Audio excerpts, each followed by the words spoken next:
think it's working. I think it's working. Hello, everybody.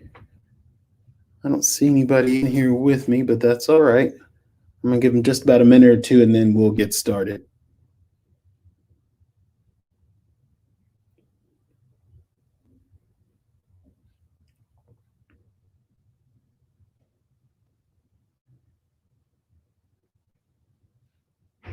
No, we can actually go ahead and get started now because they can always come and watch later because I'll be posting this online. I see one person is with us. Hello, good afternoon.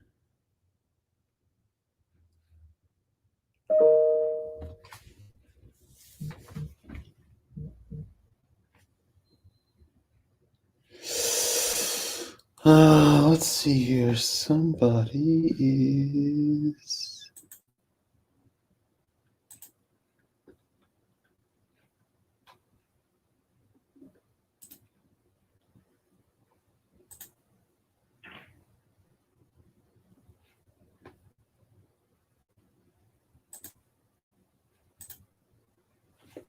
I know some of our other staff is joining us as well. They may click in here in just a minute, but I'm going to go ahead and get started for time's sake and get into the presentation today. Actually, let me see here.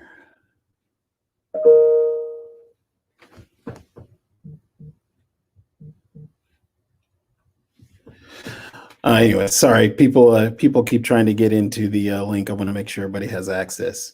But I'm going to go ahead and get started with the presentation today. Let's present. That way we can see full screen.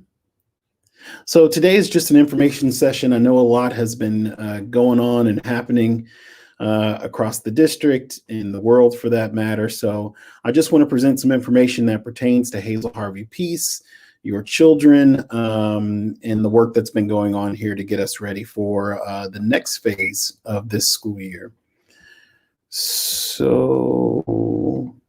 today's agenda, we're going to talk a little bit about COVID-19 precautions here on our campus, how arrival and dismissal is going to look a little bit, pictures, and virtual and in-person instruction.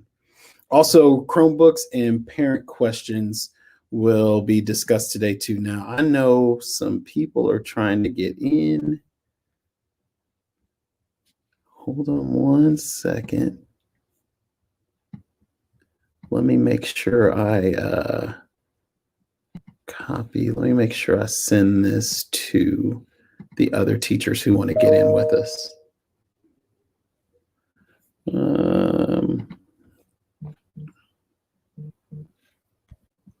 Sorry about this, everybody. We just want to make sure we have everybody here who needs to be here.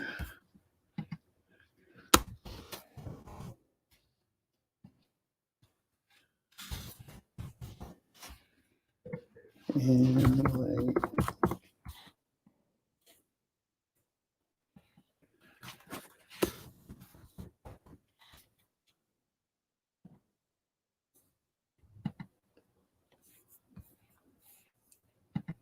all right, everybody. Again, I'm sorry about that. Just wanted to make sure we had everybody here in our meeting who needs to. So some people will be joining us in just a second. And then towards the end, we're going to talk about some parent questions that were sent to us via the Padlet that we put out on social media. That Padlet is still out there. So if there's some questions that you have after this meeting, you can submit those, and I'll add those to Tuesday's presentation or try to post them on social media so that everybody has all the answers. So let's get started with our COVID-19 precautions. First, I want to say that this is a tentative plan that we're continually developing with guidance from the district, with guidance from our teachers, and then hopefully after today, feedback from y'all. So this is not the set in stone plan. This is our base plan, and we want to know if it feels like enough to all of you. We want to get more feedback from our staff. We want everybody to feel comfortable with what's happening on our campus. So if you hear something today, please give us feedback on it. And all we can do is work and improve it to make sure everybody has everything that they need. Oh, let me get back into presenter mode here. So this is just a breakdown of what COVID-19 reporting looks like at our campus level as we understand it. And that disclaimer up there is that this is really a summary of the protocol from a campus view. It's not the comprehensive district view. The district does 20 things when we report a COVID case on a campus. I can't speak to those things. I can only speak to what's happening here on our campus.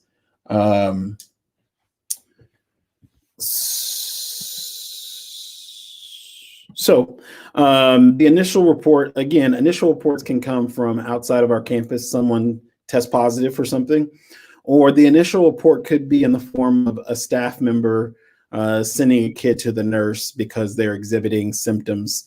And then the nurse would examine and make a determination from there. On my part, the campus principal would alert district officials. Again, that's a chain reaction off of the district level, so they can report to everybody they need to report to, send people to the campus that need to be sent here in order to check on things, and start several processes. The class would be moved if the report was made in the middle of the day. Let's say the report was made at the end of the day after kids went home. That classroom could be disinfected and possibly used the next day if we feel confident about the cleaning and disinfecting that happened overnight. But in most situations, that class would be moved for the day into another location here at the school so that that room could be disinfected and cleaned thoroughly. And then the district will provide further guidance on what needs to happen with whatever area was involved. An important thing that's going to happen is called contact tracing. I'm sure you've heard about this on the news, but for us, it's a little different. Contact tracing really is if we know that a kid in a class tested positive or a staff member, we are going to backtrack what that staff member has done on campus 48 hours from this moment. We're going to be able to track who he's come in contact with or who that student has come in contact with, who they sit by in class, who they sit by in the library or the cafeteria. We'll address those common spaces a little bit later, but that will help us to know who to contact in order to make sure everybody has all the information they need in order to stay safe. Again, the rule that the district is following based on the guidance from several other places is within 6 feet for more than 15 minutes is considered close contact. For notification, students and staff, family will be notified if they've been found to be in close contact. It should say students, staff, and families, sorry. The campus will receive a general letter. The entire campus will receive a general letter just saying that there has been a case here on campus. Now, we have to maintain privacy for everyone that's involved. So we won't be able to give out a lot of specific information, just that your child may have come in close contact. Or the general letter that goes out to the campus, if your child has in no way, shape, or form close contact, then you would just receive a general letter saying there's been a case here on our campus. Further notification under the direction of the district, more students and staff may be notified as the contact tracing and the investigation goes on. As the contact tracing and the investigation goes on. Based on that, the district will make a determination based on who needs to be quarantined, possibly, or who's still allowed to come to campus from that situation. Again, with the idea of trying to keep everybody safe and trying to make sure everybody is informed who needs to be informed of the details of the situation. Precautions here on campus, we're talking specifically about how we're communicating expectations to the community, expectations to people who come to campus to drop off their child. So there's going to be some visible signage throughout the building and at all entrances. We're also going to place some signs out in the parking lots as far as information that you need to know, checkpoints where we're going to be doing temperature checks. We want to make sure that everybody is fully informed of expectations as far as what should be done before a child comes to campus and what's going to happen while we're on campus. So the district is putting out there that they expect daily pre-screening and personal safety. Those expectations are going to be posted on our campus website. They'll be frequently posted on social media. And a little bit later, we'll talk about a flyer that's going to be given out to car riders so parents understand the expectations of daily pre-screening and safety as well.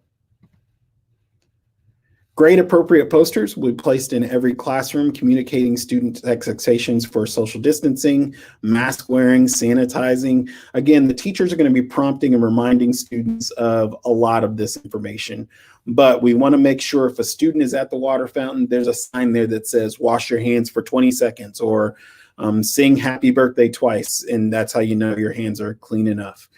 But again, the teachers will be reminding students of proper distancing, make sure their mask is on at all time, and how to hand sanitize. Flyers will be handed out to parents frequently that state the expectations for a daily home pre-screening for all students and staff. To minimize transitions, students will likely, it should say likely right here, eat breakfast and lunch in their classrooms. We're trying to avoid communal areas that are going to be used by every kid in school. So by using the classrooms, we're avoiding a lot of the cafeteria time where every single student in school would be in that space at some point in time. We're not saying that that's going to be permanent.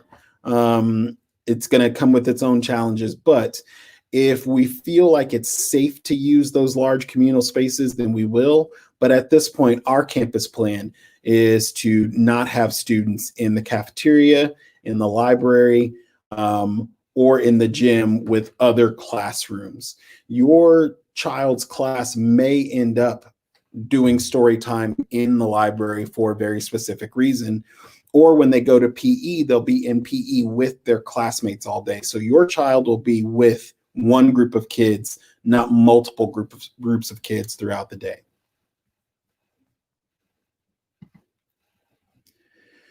To ensure safety of our students and staff, non-essential visitors and volunteers will not be allowed on campus at this time.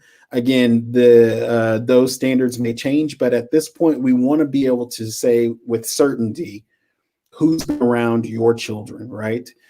So if parents are allowed to walk in, go to the lunchroom, go to the cafeteria, go down to the classroom, we can't ensure how things have happened here on our campus. So at this point, all volunteers that are non-essential will not be allowed on campus.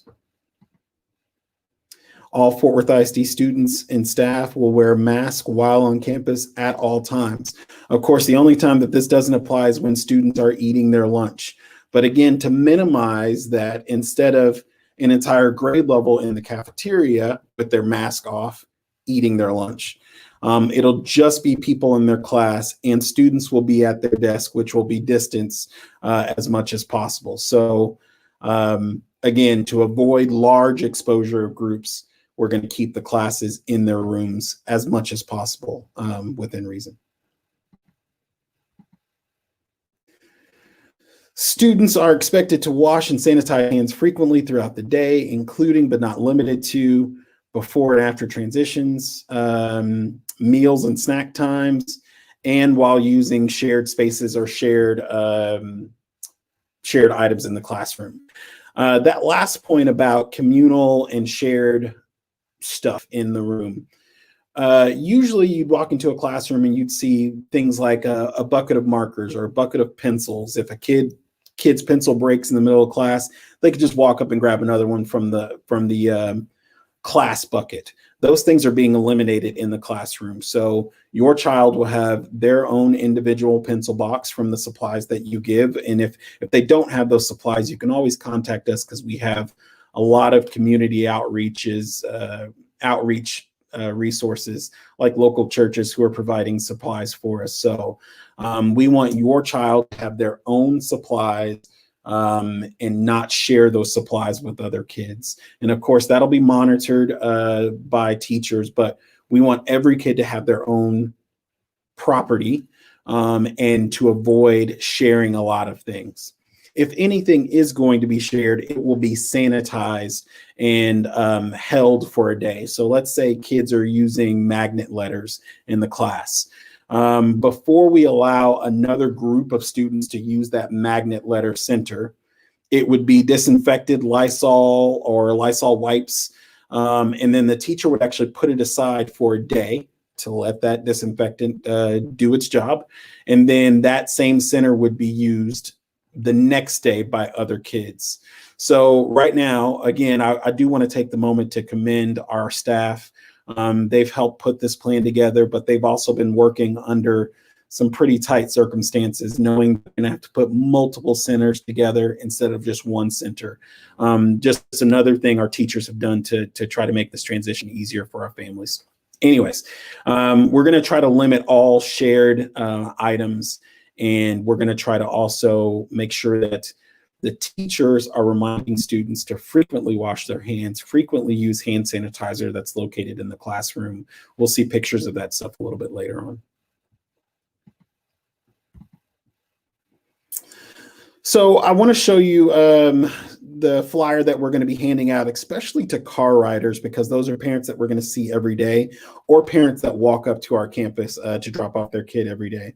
But this will also be posted on social media. It'll be posted around our classrooms as well. So everyone will see this. Essentially, we want parents to go through this checklist every day before they bring a kid to our campus for safety. Nobody in the household has tested positive for COVID-19 in the past 14 days. Nobody in our household is currently awaiting a COVID-19 testing results. Nobody in our household is currently experiencing COVID-19 symptoms, such as all of this list of symptoms. None of our students attending Hazel Harvey Peace had a temperature of over 100 degrees in the past 24 hours. Again, that contact tracing could include, well, I've got a brother in 3rd grade and a sister in 5th grade. That means, you know, both of those students have been in close contact because they live in the same household and probably ride in the same car and all that sort of stuff. So none of the students attending should have a temperature of over 100 degrees. We performed a temperature screening at home before coming to school. Again, if a kid is exhibiting any symptoms, including a fever, we want to make sure that the parent knows that, and that student does not attend school that day. So we want to sort of walk through the day now and talk about how kids are getting on campus, what are the transitions looking like during the day, and then what is happening as they dismiss. So probably the most detailed part of this is how people are coming on campus. So families are expected to pre-screen every day, including a temperature check, all students before they come to campus. Parents will be given Parents will frequently be giving the parent flyer described on previous slides, sorry. Students who arrive by car will have a temperature check before they exit their car. Students will maintain social distancing while entering the campus and wear a mask on campus. Now, let's say we take a temperature check at the car. If a student has a high temperature, this has changed recently. We will allow them to come, but they'll have to go immediately to the nurse to be checked out, and she'll make the determination about whether that student needs to go home for the day. So that screening check is really just a check for Does that kid need to go directly to class, or does that kid need to go check in with the nurse because they might be exhibiting symptoms? Also, by doing it in the car or close to the car, we'll be able to tell the parent in the car as well, he's got a temperature, and the parent, of course, can make a determination about, well, we'll just go home, or we'll do whatever we need to do. Students who arrive by bus must wear a mask while on the bus and will be screened when they arrive on campus. Students will maintain social distancing while entering the campus. So again, when students are on campus, they must be wearing a mask. That's a Fort Worth ISD mandate. So everyone on campus, including the staff and the students, will be wearing a mask when they arrive on campus. And then, of course, as students are getting off the bus, there will be a screening process as well when students are walking in. Classroom teacher will use the Fort Worth ISD supplied infrared thermometer to check students' temperature prior to entering the classroom. So again, this is now going to be the second check that a child has gone through while entering the campus. So they'll have their temperature checked at the car or at the bus as they're getting off of the bus at some point when they walk in the building. And then the teacher will also take their temperature check just as an extra precaution. So if at one point some kid happens to slide by one checkpoint, maybe they get off the bus and they don't get their temperature checked, they will for sure have a second checkpoint, which is when they arrive at the classroom, the teacher will be taking their temperature at the door before they walk in as well. And again, that is to ensure that if a kid needs to go see the nurse immediately, they can, or they can go from there, or they can go into the classroom. So I want to talk about car drop-off and buses, particularly.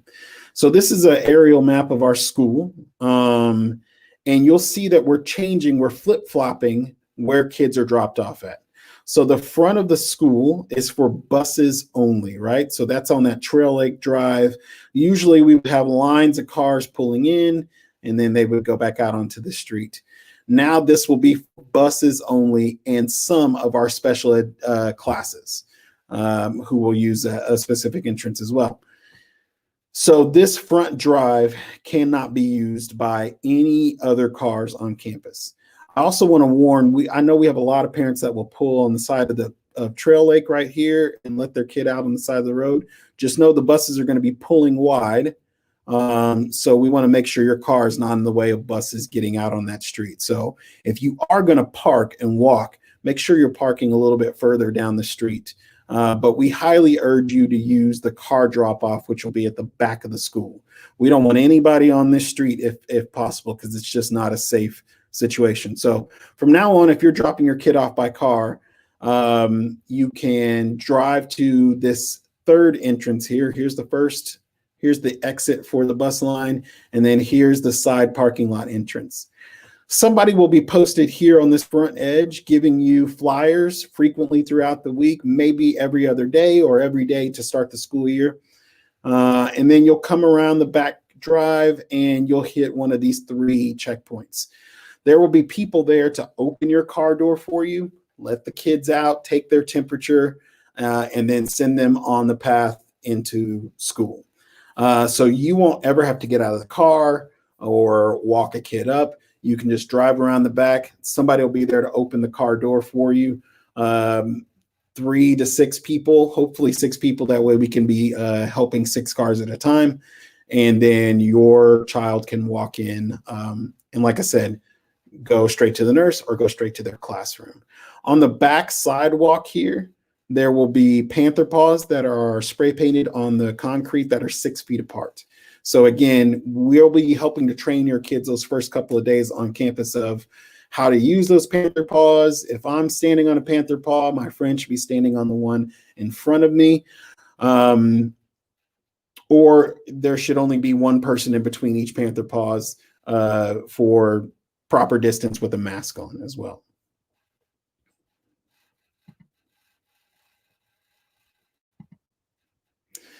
Transitions during the day. I may have already alluded to some of it, but students and staff are expected to maintain social distance and wear a mask while on campus. Um, Students will remain in one location in the classroom as much as possible throughout the day. So again, your student is going to be assigned a spot in class that will not change very often. And by doing that, we can create a semi-permanent seating chart. And if something happens with a kid who sits next to your student, we'll be able to alert you because we know where students are the majority of the day, right? If the kid who sits next to your student has something going on, we can immediately alert you of that situation so that you know what the situation is. If kids are sort of moving freely all day throughout the classroom and throughout the building, it would be impossible for us to contact trace. So the teachers are working on plans to have students use their desk in their particular area for the majority of the day. Now, we may have students mix up in very structured ways. I know that sounds strange, but maybe the teacher will assign 4 students to go get on computers and do some computer work while they're here on campus. That would just be tracked by the teacher. So again, we would be able to say your kid was in his desk, but he also spent time at the computer next to these 2 students. So again, that would make contact tracing easier for us as well. Students may be assigned partner work where they go sit on the floor and they read a book together. They're still going to be distanced. It may not be 6 feet if they're doing partner work, but again, that close contact would be tracked anytime it happens. Let's see, students will likely eat breakfast and lunch in the classroom to minimize unnecessary transitions. Enrichment teachers will push into the classroom when possible to avoid unnecessary transitions. So another movement throughout the day would usually be your student going to art class or your student going to music class. Those 2 teachers are going to put all of their supplies on carts and they're going to go into each classroom when it's time for them to have that class. So again, your student won't have to move necessarily to a different location. And the only thing that would have to be tracked is what day did another teacher go into that room, again, to know exactly who's been around your child at all points of the day. The only class that they'll have to transition for is PE, which will likely happen outside in the field. But except when it's raining or there's bad weather or it's too hot outside, they'll use the gym. But again, the gym would only be occupied by the students in your child's classroom, not multiple classrooms.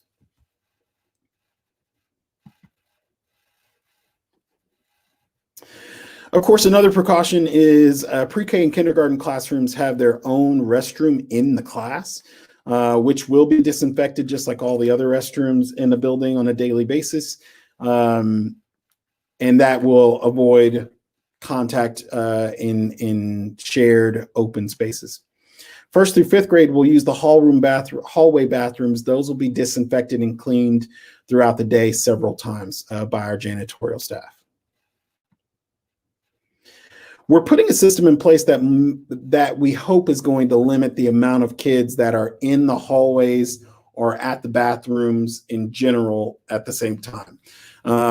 More than likely, it'll be sort of a hall pass system, but it'll be a set number of hall passes for an entire grade level. So let's say your child's in 3rd grade, there would be hall passes specifically there for 3rd grade, maybe 1 or 2 for boys and 1 or 2 for girls. Once those hall passes are taken, then anybody who would need to go from the bathroom in 3rd grade would have to wait until those general use hall passes come back. And of course, those would also be disinfected multiple times throughout the day as well. Again, trying to limit, sort of the regular activity exposure that could happen. During dismissal, kind of looks a lot like arrival, except there's no need for temperature checks at the end of the day as students are leaving. Students will maintain social distancing. I'll show you a picture of some of the paw prints a little bit later on that will help to train kids on how to maintain social distancing. Staff will be strategically around to keep kids from congregating. Again, as they leave campus, it's going to be much like Arrival, where you'll use the back of the school. Let me back up to that slide. Hopefully, here it is. So dismissal will be the same as Arrival, which means in order to pick up your child as a car rider, you'll just drive around the back of the school. There will be 6 to 7 adults here putting kids in cars, and then you'll drive off. Because of this system, in order to pick up a child, you'll be given a car tag, which is a sign that has your child's name on it, or teacher name as well. We'll be getting those out to you later on this week. Or later on next week, I should say. That way we know exactly who is supposed to be in what car without having to have you pull over and get out your ID and all that sort of stuff. So the tags will be given only to the parents that are guardians in focus. And that way the parent can give it to, the neighbor who is allowed to pick up that kid or whatever. Those tags will be controlled by you, the parents. And only people with those tags will be allowed to pick up your child.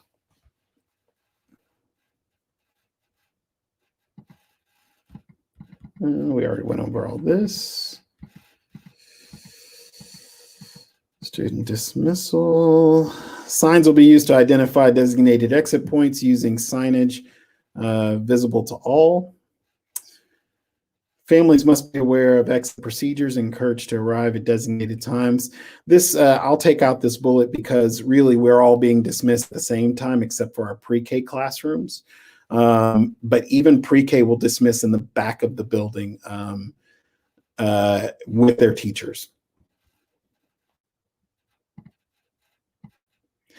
So I want to show you some of the signage that's around the building. The district has done a really good job of creating sort of a uniform thing that you'll see at every campus, which is sanitation, wear a mask, social distancing. Several of the signs are in English and in Spanish as well. Here's one that's posted out in front of the office. This is inside of the office. Here are signs posted outside the door, right?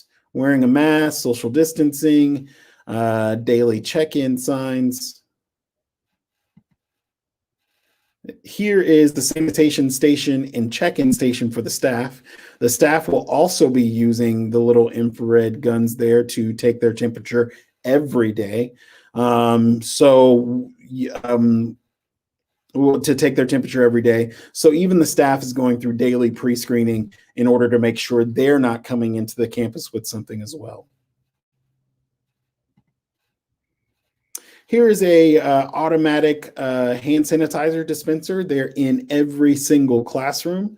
They're battery operated, so your student just puts their hand under it and hand sanitizer comes out. So that's inside of every class. So hand sanitizing won't be an issue. Here is a picture of a sanitation station. There are several posted throughout the building, and we are receiving more supplies daily from the district. So we'll be able to have even more of those stations posted throughout the building for everyone to use. This is not a great picture of the paws because this is out in front of the library. So these two sets of paws are actually pretty far apart. They're more than 6 feet, but I think I have a better picture on the next slide. Let's see here. Here's a picture of a classroom. This is a pre-K classroom. It just so happens to be one of the only classrooms that are fully set up right now. And so this is an example of what it would look like. The students would be spaced apart in the classroom. You see that this seating is pretty far spaced. There are partitions for one for every 3 kids in our school. So those partitions will be used when kids are closer together, but still wearing their mask. Some of these tables are pretty short, so we would put a partition in between those kids. But again, another layer on top of that would be everyone is still wearing their mask all day long. Again, if kids were to come over to this back area where the computers are, the teacher would just track that kid number 1, kid number 4, and kid number 7 were at the computer station at the same time. That way, again, we would be able to tell you who exactly your child was in close contact with outside of their regular seating area. Here's a better picture of the paw prints that are 6 feet apart. You can kind of see into the distance. They stretch all the way down the hallway. Some of our assistants here on campus have been working very hard to make sure that those paw prints are there to show our Panther pride, but also to mark every 6 feet of distance for everyone.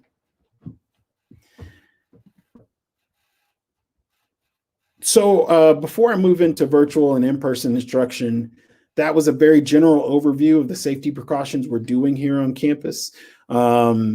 Certainly, if I overlooked something or didn't explain something enough, please reach out to us. That Padlet is still live. That's on our social media account. It was posted today and posted earlier this week and posted last week. So you can submit questions to that Padlet, and we'll get to some of those questions today as well. But I want to talk about virtual and in-person instruction. Obviously, some things have changed very recently this week.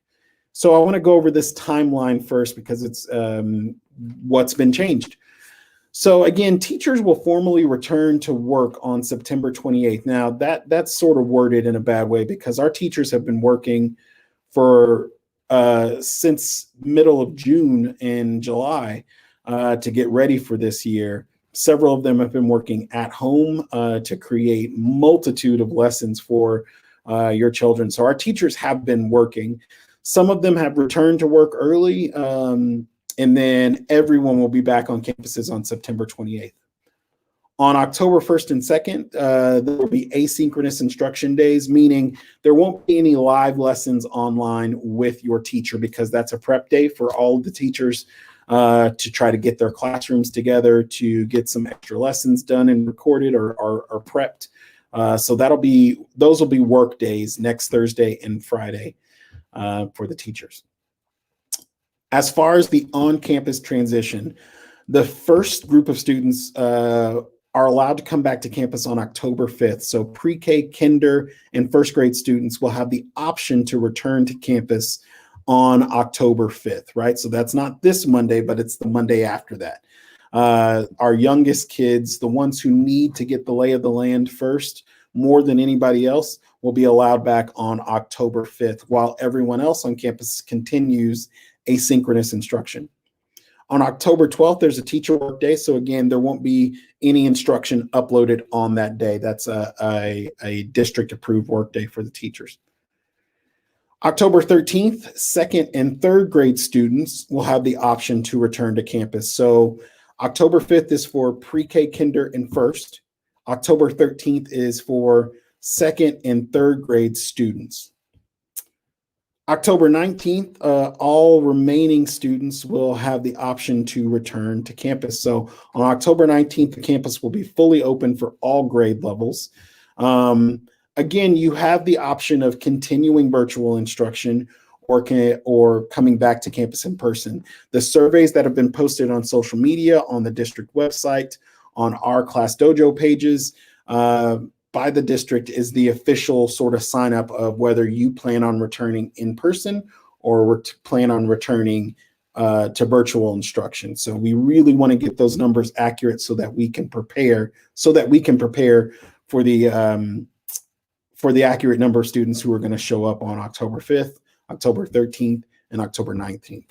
Again, I want to emphasize because I don't want anybody to show up on the wrong days and have to be turned away. October 5th is for pre-K, kinder, and first grade students, and also our special ed classrooms, our self-contained special ed classrooms. So we have several SPED students that are in our classrooms in general, but we have some SPED students that are in specialized units. Only those units are allowed back on October 5th. On October 13th, all second and third grade students will come back to campus or have the option to return to campus.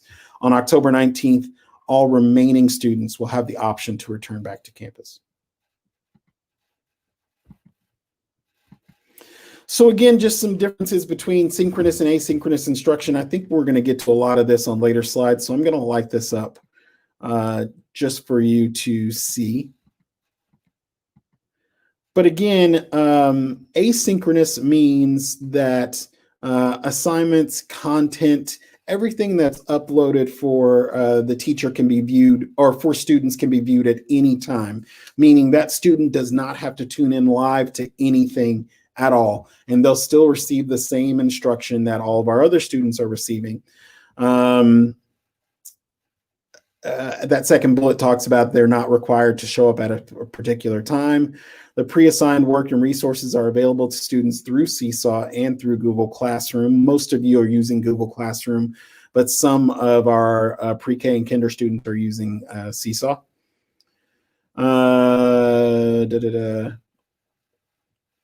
There may be some periodic synchronous instruction activities that are needed, but for the most part, everything can be viewed at any time of the day as uploaded by the teachers. Whereas synchronous instruction is going to turn into our in-person instruction. So again, everything is going to happen in person. The student will be in the same room as the teacher to receive all the guidance, all the instruction, all of the assignments that they need for their education.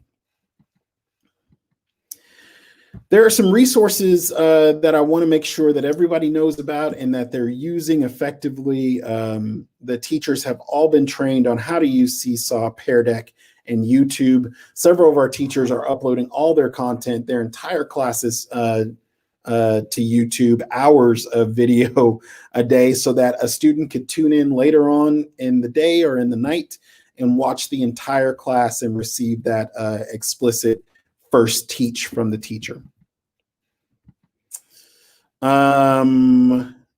Google Classroom, again, is sort of the main way that we're engaging students. That's where all of our Zoom or Google Meets lessons are posted. The links to those Google Meets live classes are. That's where Pear Decks are posted, videos are posted, assignments are posted. So Google Classroom is the main conduit for all of the ways that we're engaging your kids and getting work from your kids, because there are live grades as opposed to what was happening in April and May. If you need any assistance, if the Chromebook stops working, if you're not sure about an assignment, or you can't get into a Google Classroom, please contact the teacher by email, but also call the school. There's several problems that we could solve really quick for you with just a phone call. So reach out to us if you need. Specifically about the difference between what in-person and virtual instruction are going to look like. So in-person, of course, is synchronous, live with the teacher. Teacher will give feedback in person. Attendance is required, of course. Grading will follow the Fort Worth ISD standards as usual, and teachers will use the same presentation on our campus for both virtual and in-person instruction. So the differences will be very minimal. Virtual instruction may have Pear Deck interactive slides built in, whereas in-person instruction, the student may be writing in their journal or using construction paper in order to respond to questions in the teacher's lesson. So pretty straightforward. Virtual instruction is going to be asynchronous, meaning not live. There won't be a need for any live sessions at that point.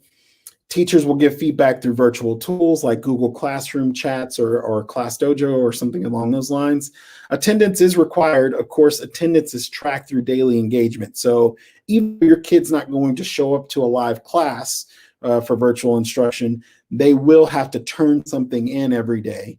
Or you, the parent, can email the teacher or call the teacher, and that will count as the engagement piece for that day. But attendance is required, daily work is required, and the teachers will track that uploaded assignment or that daily work from your student as their attendance measure that day.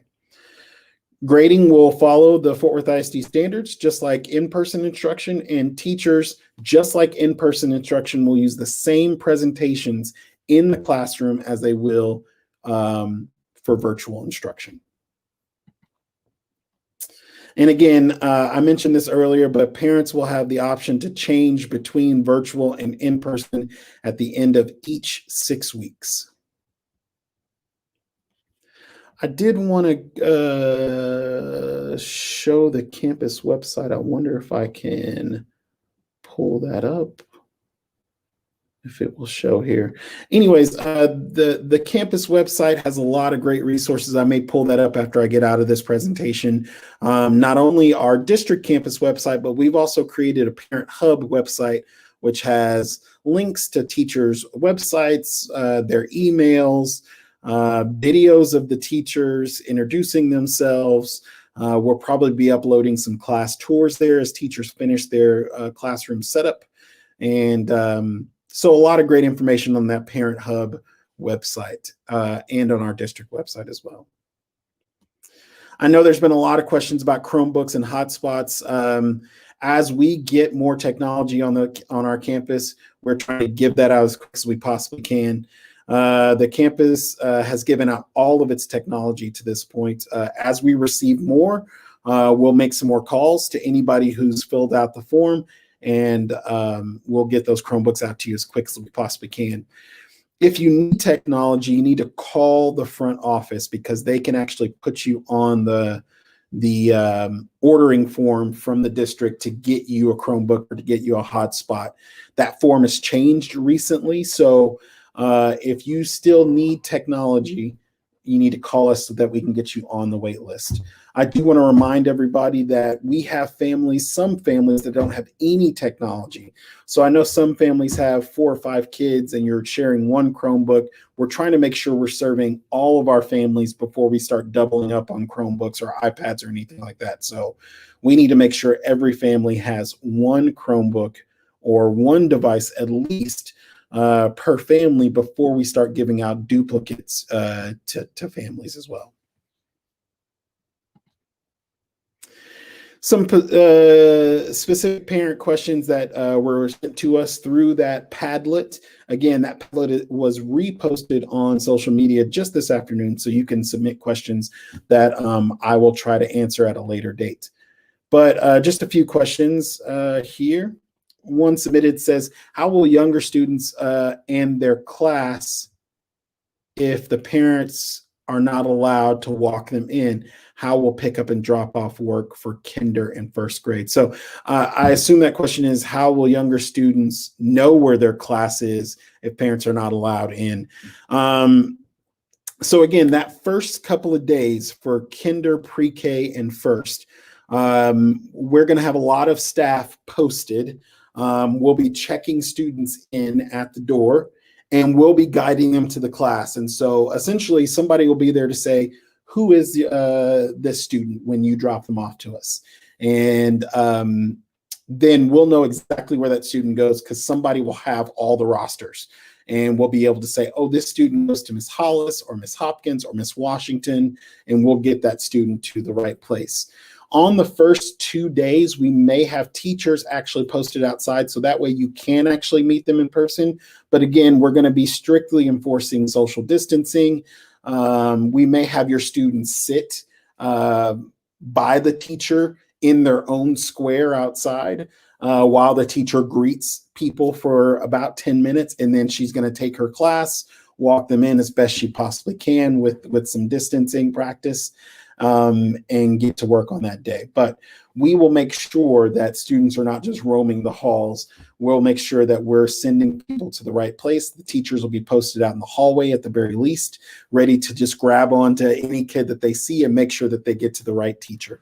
So again, we're going to have multiple staff posted. And as for parents not being allowed to walk them in, we just, again, want to make sure we can account for who's been around your child specifically, including who they walked by in the hallway. At the very least, we'll be able to say, we know the staff that's here, and we can control the environment a little bit. If we have parents walking in and out of the building on a frequent basis, we can't necessarily control the environment, and we want to be as safe as possible. Again, that may change. The campus may open up, but at this point, we're just trying to make sure we're keeping things as safe as possible. We've talked about drop off and pick up a little bit during today's presentation, but again, we're encouraging all parents to not park on the street, to pull around the back of the school. We'll open the car door, help your kid out Get them on the sidewalk, tell them to walk on the panther paws as they get into the building to try to maintain some social distance, and go from there. It's just going to be the easiest way to drop off your kid. If you're going to walk, if you're going to park on the street, and again, we want you to park further down Trail Lake, but if you're going to park on the street and walk your child up, you'll walk up to the main entrance. There'll be somebody there with a hand sanitizing station, and that's where parents will say goodbye outside of the building as we send kids in to get started with their day.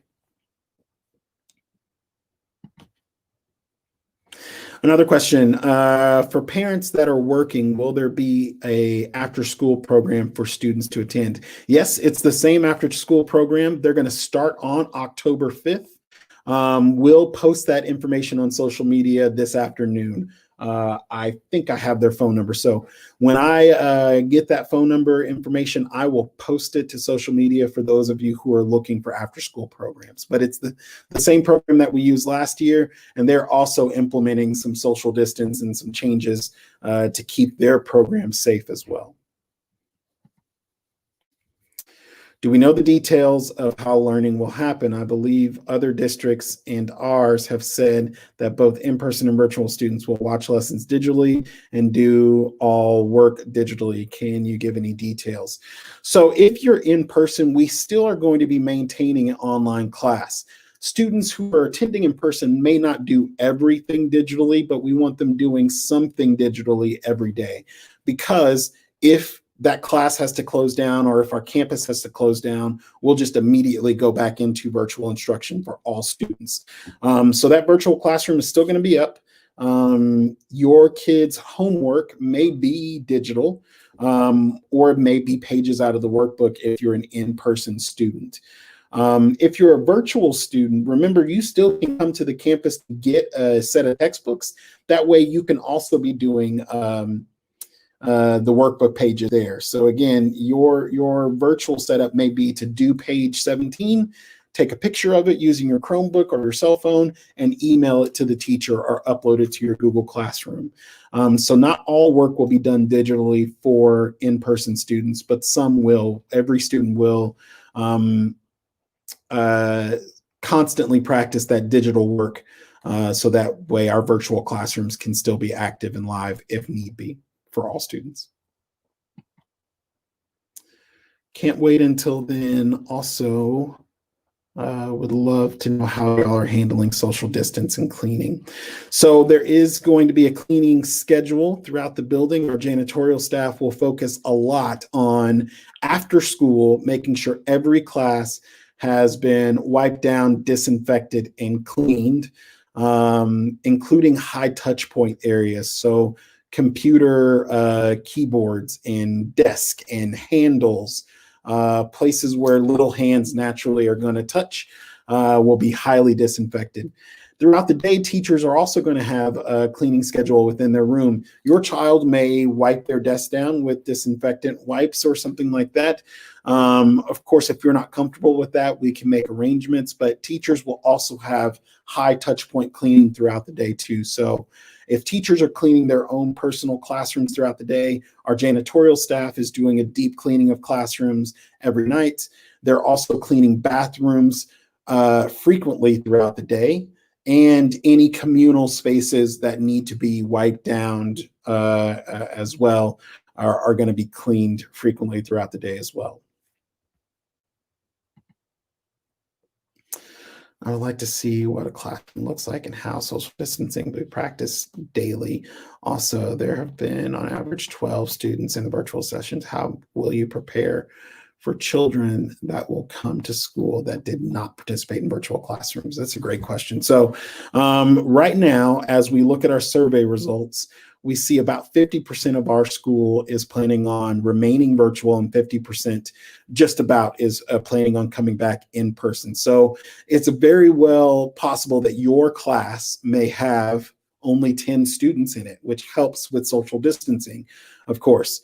But we are preparing for classrooms that will have 22 to 30 kids. In our fifth grade classes, we can get as much as 30 students assigned to that class. In all of our other classes, the limit is 22, set by the district and by the state. Oops. Sorry, somebody tried to call. Set by the district and by the state. So it's a possibility that you may only have 10 to 15 kids in your class. That'll help with social distancing. Inside of the classroom, as I showed you that picture, we're trying to distance kids as much as possible. So because we're wearing our mask all day, it may not be 6 feet. Of course, if there's 22 kids, or like I said, in our 5th grade classes, Texas allows 30 students in those classrooms. So it's very difficult in a confined space to have 36-foot bubbles. However, right now it's looking like we're going to be very close to that distance, even though students will be wearing their mask. We're looking good as far as only having half the students in a classroom. We cannot guarantee that per class. But we're going to try to keep kids as distant as possible. And of course, we've talked about some of the markers that are happening. Spray painted panther paws outside of our school in the back, and paws that are posted all throughout the walkways in the school. So that way we can help to train kids about social distancing and how to make sure they're not following too closely behind the person in front of them. But in the classroom, the name of the game is we have a seating chart. We want kids to stay in that area as much as possible. We'll be tracking any student movement that meets that less than 6 feet for 15 minutes requirement. And the kids will be as distant as possible with the number of students that are in the class. So if your classroom only turns out to have 8 kids in person, they're going to be well distanced throughout the day. If your classroom has 20 students in it, we're going to spread them out as much as possible within that classroom. Of course, please follow us on social media. Now more than ever, this is very important to get the latest and greatest update as things change. You can follow us on Instagram, Twitter, Facebook. This will be posted on my school YouTube page, where all of my 2-minute updates are, or any other video that we have as well.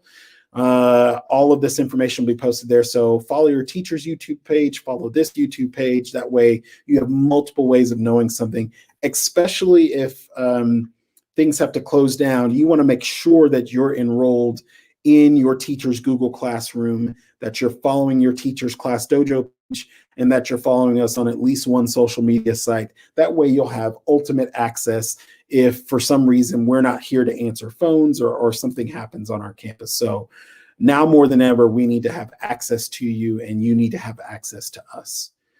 Again, please look at social media and see the Padlet there. If there's any specific questions that you have, let us know, and we'll try to answer those on Tuesday's parent meeting. I'll be presenting mostly the same information with only a few minor updates as we go through the day.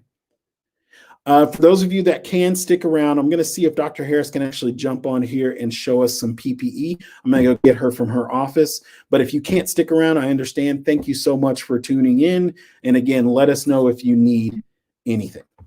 I'll be right back.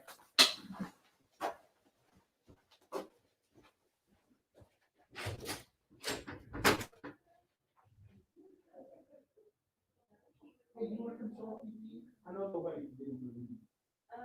Yes, for the kids and staff. Just what the mask looks like.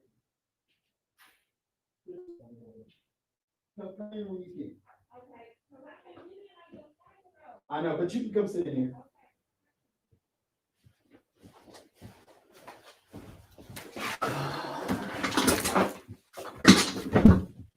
All right, everybody. So Dr. Harris is going to come join us. I'm going to see who's watching here. We've got a couple people.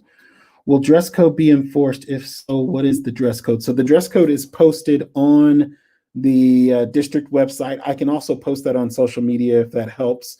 But it's very basic. It's a blue collared shirt or a white collared shirt, right? Sort of like the one I have on now, short sleeve with a collar on it. And then it's khaki pants, or navy pants, right? Am I saying that right? Khaki or navy pants. Or black pants. Or black pants. It's a pretty basic, and it can't have any logos or anything like that on it. They're not gonna see my face. Well, yeah, they can see because I have the camera right here. Oh, okay. So Dr. Harris is going to take over. Matter of fact, I'm going to make this really big. There you go. I'm going to move out of the way so she can take over. Okay. Hello, everyone. We have just been busy as a bee. I just want to say that we have all of our PPE coming in for the staff as well as the students. And the staff, they are getting specific things. They're getting a can of Lysol. They are receiving a disinfected bottle where they just add the water and the disinfectant is at the bottom so they can sanitize their classrooms. They will also receive 10 masks per student, and they will also receive, the staff will receive their masks, disposable and cloth ones. If they want to interchange or wear their own, we always have it available in case they forget. And also for the students, they have some too. So they already have a pre-pack for the students, just have it right on hand in case they need it. So we're very prepared and we're excited and we can't wait for school to start. Also, well, school has started, but we've been doing virtual. We're waiting on them to come back. So we also have disinfectant wipes. So if they want to use that to do a quick cleanup in the classroom. And we also have for pre-K through second grade, some little masks for the little faces that we have. So these are disposable ones. It's a box of these, and I believe it's about 30 of them in here. Just quick access for the teachers to give to the students in case, you know, something happens to theirs if they don't have one. And we will also be outside of the school trying to pass some out to make sure everyone enter with a mask on. And we will also check the temperature. I didn't bring the thermometer thing, but we will have that as well, just to check the students' temperature in the morning to make sure they are healthy and safe to return. We also have sanitation stations throughout the building, and we also have our social distancing items put in place. We have the little panther paws on the ground to let them know 6 feet apart at all times to practice social distancing. We also have a face shield for the students, for each student, and also face shields for each staff. So we are very prepared and ready and excited to go. So you all call the school, 817-814-8800 if you have any questions. And I think that's about it. That's about all. But we do get these regularly on a regular basis. They have a monthly schedule that they make sure that we stay stocked. And we also have gloves in all sizes. So we are ready. Okay. Y'all have a good day. Thank you, Dr. Harris. You're welcome. All right, everybody. So, oh, there you go. All your stuff here. All right, everybody. So that's everything that we have. Again, I know that this was probably quick compared to all of the information that is going on. I know we've been on for just about an hour, but there's a lot to cover, and I know there's a lot of questions. So again, you can submit the questions on the Padlet that's on our social media accounts. I'm seeing one more question pop up here. Hold on. So are the students being given their own mask? I'm worried about my pre-K student losing his. Yes, that's a really good question. So the students are being given their own mask. Now, students can wear their mask from home, right? Or they can use the ones here. So there are special sizes for pre-K students. And if they just happen to lose it in the middle of the day on the playground, or, you know, it falls on the floor and we don't want them to put it back on their face, there is a backup one. So we have plenty of backup masks here on campus for every student. Of course, if a student shows up every day for a week without a mask, we're going to run out of their backups, but we have plenty of other backups here on campus as well. But we're urging people, if you feel safer with your kid wearing a mask that you approve of, they're absolutely allowed to wear that. They're absolutely allowed to wear that. I think the only thing that the district is trying to shy away from is, I think they're called gaiters, which is the things that go all the way around your neck, because those, I believe, have found not to be as safe as an actual mask and as protective.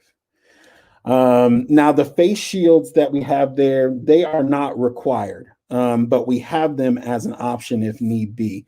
But every student and every staff member is required to wear a mask while they're on campus. So I hope that answered that question. That was a good question, though. And it's good to see that they have masks specifically for pre-K kids because, you know, their little faces. My mask would fall off and it wouldn't do any good. So that was a great question. It looks like I'm going to wait for just another couple of seconds to see if another question pops up. Again, I urge all of you to reach out to us on that Padlet because that's where I'm going to pull questions from for Tuesday's presentation. Like I said, Tuesday will be a lot of the same information just for anybody who wasn't able to tune in today. And this session that is being recorded will also go up on social media so anybody can go back and watch it just to hear about how we're preparing for students possibly being back on campus in the very near future. We're excited. Looks like that's it. So I'm going to end this broadcast. Thank you for tuning in live today. And anybody who's watching later on, please reach out to us. You know, we want to make sure that our plans are safe and that we've been thorough. And it's very possible for any of us to overlook something. So if you have an idea like, did y'all consider safety in this place or that place that I did not directly address, please let me know. And I'll add that into the next presentation. Y'all have a good day. Have a great weekend. And thank you for tuning in. Bye, everybody.